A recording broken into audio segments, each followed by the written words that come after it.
Good deal. We're going to spend some time on this because I want to talk about extraction. Somebody shout extraction. Say that again. Say extraction. Y'all are not talking about it like I'm asking you to talk about it. Somebody shout extraction.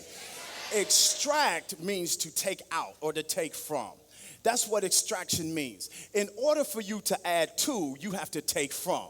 You do not by osmosis build intellect, build information, build knowledge. It has to be extracted from another place and added to who you are. The only way that we grow and develop is when we extract things from one another. I have to have what you have in order for me to perform what God challenged me to perform. Because by myself, I'm going to always meet the markers of what it means to be myself. If you haven't noticed yet, you're always right to you. If you haven't noticed yet, you're always correct to you. If you haven't noticed yet, you make perfectly good sense to you. The challenge is that you will never grow if you continue to meet your own standard. There has to be another standard that exists outside of you that makes you stretch outside of yourself in order to develop into who God has told you to be. I'm going to say something that's going to mess with everybody in this building, is that I don't care how amazing you are right now, you are not enough for your next level. You are not enough for your whole assignment. It will require that you grab something from somebody that is not you, that's, watch this, doing it better than you, for you to expand your heart and your mind and your abilities to perform the assignment that God told you to perform. Am I talking to anybody in here this morning? It is critical. Extraction is that God looked at Adam and he told Adam that it is not good for you to be alone. So what God had to do in order for Adam to have community is God had to extract a rib from Adam and give it over to Eve. When Adam looked at Eve, Adam was able to perform more in the earth with Eve than he was able to perform without Eve, but it cost him the price of extracting part of what was his. She benefits because she took from Adam and she now has what was inside of him operating inside of her. As Adam extracted from God, Eve extracted from him, and Adam got his assignment from God. She grabbed her assignment from him, and it was not good for him to be alone, not because he was by himself or because he was lonely, but because God told him that your assignment is to be fruitful and to multiply, and there can be no development that is fruitful and multiplying by yourself. So I've got to take from you and give to Eve so that Eve can now help you add to my assignment. Somebody shout, my assignment needs you. Tell your neighbor, say, my assignment needs you. My assignment needs you. Let's go back to our case study right now. Are you guys finished? Why don't you lean that over and let the crowd see that you made, what did you guys make here? Like a double buff, whatever it is. It's okay. They made like a bubble guppy, blah, blah, blah, blah, blah. And you guys see you breaking up already. You got, come on, show them what you guys made. They made the Lion King. They made like kind of an offshoot of Simba. I think that is Simba. Got no kids, so I don't know. I think that is Simba. So we've kind of got Power Rangers. That's what it is. We got these Power Rangers, and we have over here. Now, here's the thing is my niece put this together in less than a minute by herself. And these cats got degrees, college student, and it just took them about 15 minutes to put this puzzle together. They put this together, watch this, they had to figure out in their minds what it is they were building. They were trying to put together a life without really knowing what kind of life they wanted. They were putting it together and they were trial and error. This piece goes here, this piece goes here. Let's start on the fringes. Let's try it out. They're putting together a puzzle that they don't even really know that they're putting together. And they are lucky by chance. They are coming into victory after victory after victory. It wasn't until I brought the brothers up from the ground that had did it in the first service that knew what it looked like at the end. They came and helped guide them into some picture of what the finality of their world should look like. This is why you need other people and to be in relationship with other folks. Is because what you cannot conceivably do by yourself, somebody else has already been there. And if you are ashamed or afraid, or you don't want to listen to somebody that's grown, and you don't want to deal with somebody that's an instructor, or you don't want to have a mentor, you're going to struggle to try to put together a puzzle that the world has not shown you what you are. Watch this. They finished. Somebody shout, they finished. Are you finished? Are you sure you're finished? You can't be finished because he has a piece missing. One group gets to put the puzzle together because they have support and they have someone that comes and helps them put an entire puzzle together. They know how to have money management because their parents had money and their parents' had money. They know how to go to college. They don't have to overcome the high school graduation stigma that life ends at high school graduation because both their parents have college degrees and their great-grandparents had college degrees. They don't have to go through a system because they know what the picture looks like. They're able to put it together and they're able to have a whole picture. The problem with this group is that I asked them to build a picture, but I took one of the pieces away. So no matter how hard they tried, they still were going to send me an incomplete picture. Y'all ain't talking back to me in here. What happens is that some of us did not grow up with all the tools that we feel like we could have in our lives. We didn't have parents. We didn't have intelligent parents. We didn't have mentors. We didn't have people around us that had good sense in their mind. And now you're 30 years old trying to make a life, but you don't have all the pieces. Oh, God, I wish I had some help in here. But there's somebody that will allow you to be okay with these broken pieces. And what you don't realize is that somebody will applaud you half done, but God will not applaud you half done. God does not look at you and say, I'll give you kudos because you tried. The devil is a lie. God says that I began a good work and I want you to finish the work that I began in you.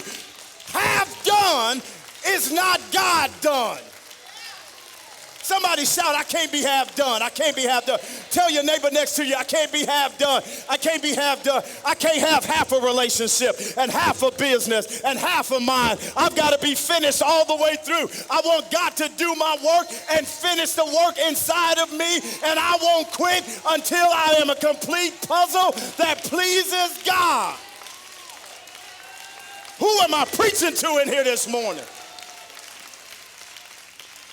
Tell your neighbor, I'm fighting for completeness. I'm fighting for completeness. I'm fighting for completeness. Now, there's an issue that's going on because they allowed me to turn over the puzzle, and none of them told me that we didn't finish the puzzle.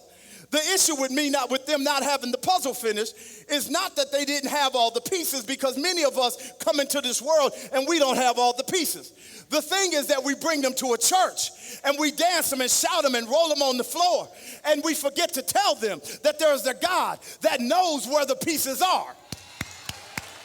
That there's a God that says that I created this entire world, and it might not look like your natural mother, but I've got somebody that will be your mother. It might not look like your natural dad, but somebody will be your dad. It might not look like the way you wanted it to look like, but I am the God that knows where your puzzle piece is. Oh, I wish I was preaching to somebody here. Where are my lost folk at? Where are my people that's looking for the next level? Who's going to help me get there? Who's going to heal me in the process? God told me to tell you that he knows where your puzzle piece is.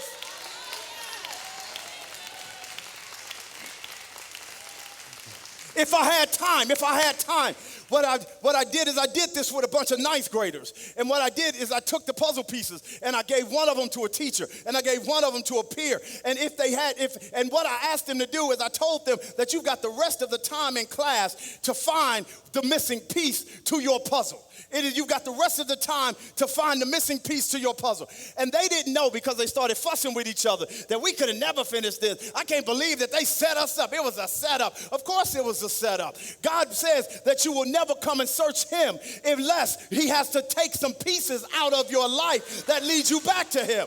These guys went looking all over the room. They went to the book cabinet. They went over and looked at, and they talked to one another, and they could not find the pieces. And I'm standing there thinking, I'm the one that gave you the puzzle. I'm the one that gave you the instructions. I'm the one. Do you think that I would let you do a puzzle and not give you the pieces? They went to everybody but me for the answer. And this is what God is saying, is that if you want to get the pieces of your puzzle back in your life, stop going from man to man and bedroom to bedroom and TV show to TV show.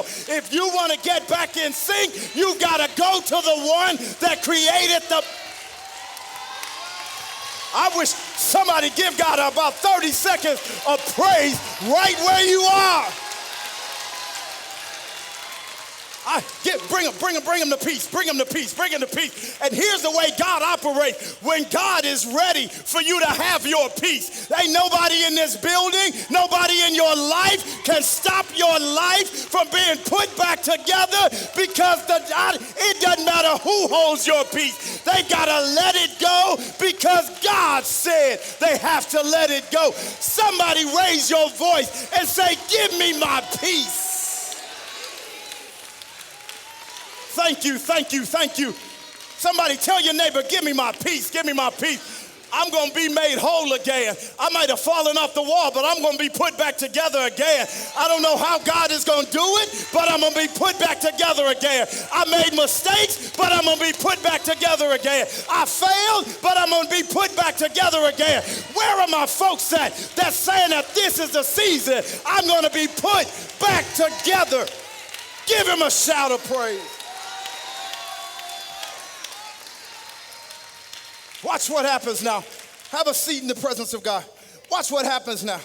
The 20th century comes and says that it is not valuable, that you should figure this out for yourself and make meaning. Watch this. Make meaning of your failure all on your own. This is what the 20th century philosopher taught us, is that you don't go to God and you don't call people and ask for mentors and people in your community to help you. What you do is you just figure it out and you make it mean whatever it is that you want it to mean. The problem with that is that when you start to do that, you create your own language. You create your own morality. You will create your own history. You will create your own outcomes. And if you create your own outcomes, you will hinder your development as a human social being.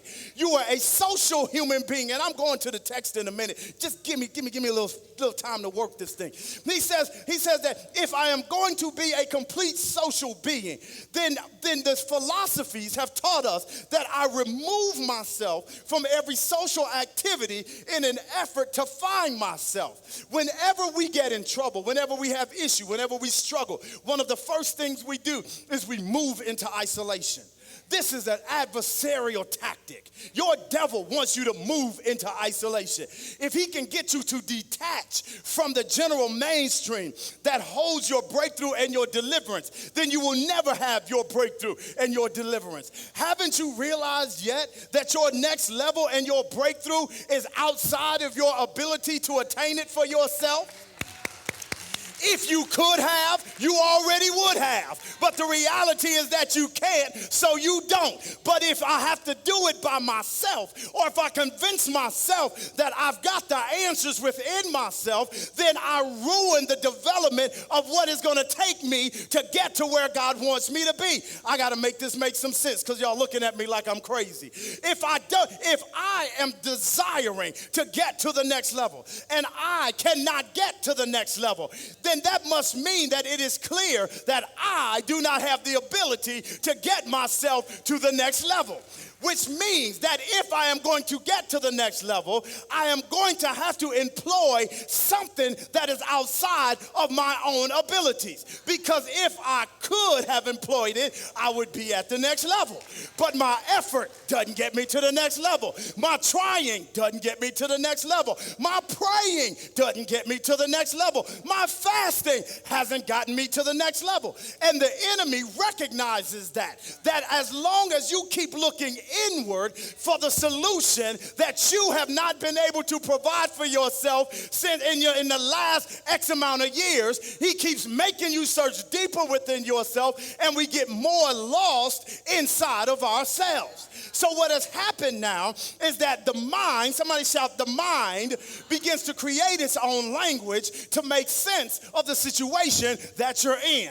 Your mind starts to say, if it wasn't for these crazy folks that's in my life, I'd be a whole lot further. The mind begins to say, I didn't have good parents, and I didn't come from a house that had a spoon. The mind begins to say, somebody's always stepping on me to keep going to the next level. The mind begins to say, it's spiritual warfare. That's why I can't get to the next level. Y'all ain't talking back to me in here. You know, crazy people are only people that talk to themselves. Isolated people talk to themselves as well. You just don't talk out loud, but you do still talk to yourself. There must be a reason he don't like me and she doesn't like me, and that's the reason why I can't get to my next level. Somebody's working against me, and that's why I can't get to my next level. No, the reason why you get to your next level is because you're so arrogant to believe that you've got the answers when you're 45 and you still haven't figured it out. How much more time is it going to take you to put this puzzle together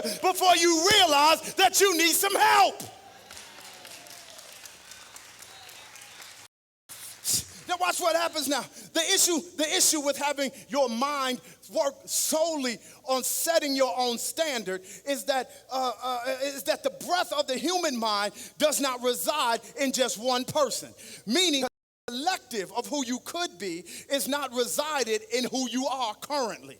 The collective of what you will eventually become will be a full collection of other thought processes. It will be a collection of other ideas. It'll be a collection of other attitudes. It will not just be you that shapes your destiny. It will be others that are outside of you that you have the ability to extract information that will help you develop your psyche. Now, your next level is not in you. Your next level is actually somebody else. Are you hearing what I'm saying? Your next level is not in you. Your next level is actually in somebody else. And if you can have relationships, somebody shout relationship. If you cannot fracture every relationship that God brings into your life, everybody that God into your life, you're not supposed to marry. Everybody, y'all ain't talking back to me now. Everybody that God brings into your life, you're not supposed to be best friends with. Everybody that God brings into your life, you're not supposed to give them all the passwords to your life. Everybody that comes into your life, there are some people that by assignment, God brings them there so you can extract your next level. God, I wish I was preaching in here.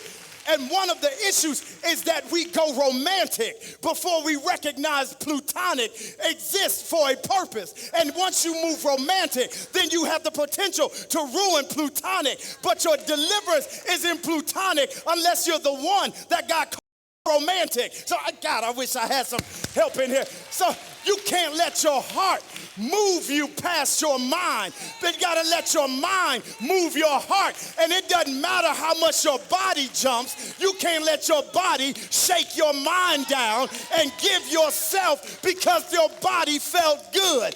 The thing about your body feeling good, if you haven't realized this, and maybe some of y'all are too sanctified to really understand this, is that your body will feel good next to anybody. Yeah, okay, y'all ain't together through the work of the Lord.